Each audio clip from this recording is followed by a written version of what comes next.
Halo teman-teman, ketika kita belajar seni sulap, kira-kira apa sih yang harus kita pahami terlebih dahulu selain kode etik sulap agar kita semua menjadi pesulap yang tidak menjengkelkan? Dan mungkin kalian pernah mendengar istilah ini, 10 Golden Rules in Magic. Dan di sini aku akan bahas 4 dari 10 Golden Rules in Magic yang harus kalian ketahui. Lalu apa saja 4 Golden Rules dalam dunia sulap? This is Magic Sharing.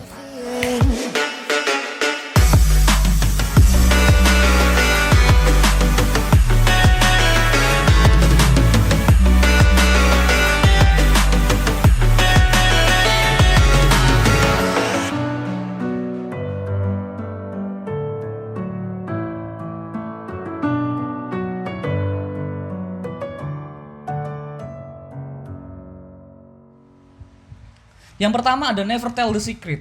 Sepertinya ini tanpa harus aku jelasin panjang lebar, ini akan jadi konsumsi umum buat kalian para pesulap. Ya enggak? Jadi selesai kamu bermain sulap, akan ada orang yang mungkin nanti akan meminta kamu untuk menunjukkan kepada mereka bagaimana cara kamu melakukan hal tersebut, melakukan trik tersebut. Atau memohon kepada kamu untuk menunjukkan kepada mereka bagaimana trik ini dilakukan. Ya karena mereka hanya ingin tahu aja sebenarnya. Sedangkan keingintahuan dan keheranan inilah yang membuat seni sulap begitu kuat dan menjadi aspek nilai jual dalam dunia sulap. Tapi bagaimana jika kamu terlanjur memberitahu rahasianya? Konsekuensinya ya misterinya akan hilang dan perasaan takjub yang mereka rasakan akan segera hilang gitu aja, pupus. Kayak percintaan aja pupus. Ingat baik-baik bahwa peraturan ini tidak akan berlaku atau tidak diperhitungkan jika kalian berbagi rahasia, berbagi tell the secret kepada sesama pekerja seni, kepada sesama pesulap. Tapi dengan tujuan untuk saling membantu ya. Bukan di ranah publik, bukan di ranah forum, tapi secara private gitu aja. Pastikan dulu bahwa orang yang ingin kalian beritahu rahasianya benar-benar tertarik dalam dunia sulap. Mereka benar-benar yakin ingin jadi pesulap. Oke, lanjut yang kedua. Dan yang kedua ini ada jangan mengulangi trik yang sama kepada penonton yang sama. Pernah dengar juga kan? Alasannya jelas, jika audiens kalian, layman kalian, penonton kalian sudah melihat trik ini, maka mereka tahu dong apa yang akan terjadi selanjutnya. Kalian semua akan kehilangan satu elemen kunci. Kira-kira apa ya? Ada yang tahu nggak? Yap, elemen kuncinya adalah elemen kejutan yang dirasain oleh penonton itu sendiri. Ketika mereka sudah tahu, ketika ini semua terjadi, maka yang kedua mereka akan mencari tahu bagaimana trik ini dilakukan, bagaimana trik ini bekerja, bagaimana metodenya. So, jika ada orang yang meminta kalian untuk mengulangi trik yang sama, anggap aja itu seperti pujian buat kalian. Berarti mereka menikmati keajaiban yang kalian berikan, menikmati trik sulap kalian yang kalian mainkan. Oke, lanjut. Yang ketiga sekarang, jangan mengumumkan hasil akhir terlebih dahulu.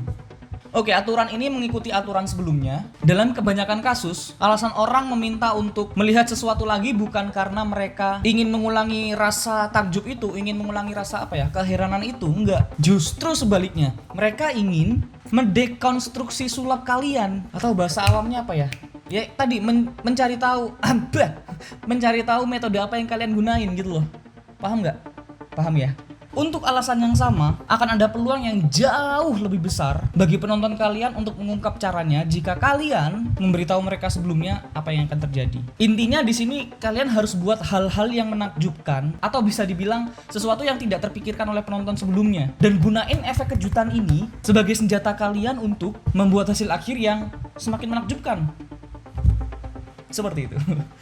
Oke, sekarang yang keempat, yang terakhir nih ya. Ada P3. Waduh, P3 apa ya? Practice. Oke, sepertinya yang keempat ini tanpa harus aku istilahnya ya? Tanpa harus aku jelasin, kalian pastinya sudah paham maksudnya practice itu apa. Jadi, ada satu quote dari Demian Aditya, ini menarik banget quote-nya. Quote-nya tuh seperti ini. Jangan berlatih sampai kamu bisa, tapi berlatihlah sampai kalian tidak pernah melakukan kesalahan. Boom. Oke, itu tadi 4 golden rules teratas dalam dunia sulap. Mungkin ada yang tanya kenapa cuma 4 sih? Karena menurutku 4 peraturan ini udah yang paling penting gitu loh. Ya sebetulnya sisanya juga penting sih. Tapi pesanku asalkan kalian memperhatikan 4 aspek ini aja, aku rasa udah cukup untuk menjadi pesulap yang baik kok. Asal diterapin bener-bener ya. Tapi kalau seandainya kalian pengen tahu sisa golden rules magicnya itu apa saja, kalian boleh komen di bawah. Nanti aku akan lanjutin di video selanjutnya. Kalau memang ada yang pengen tahu, kalau enggak ya cukup ini aja sih. 4 ini aja udah cukup. Oke, sekian dulu Magic Sharing bagian ke-19.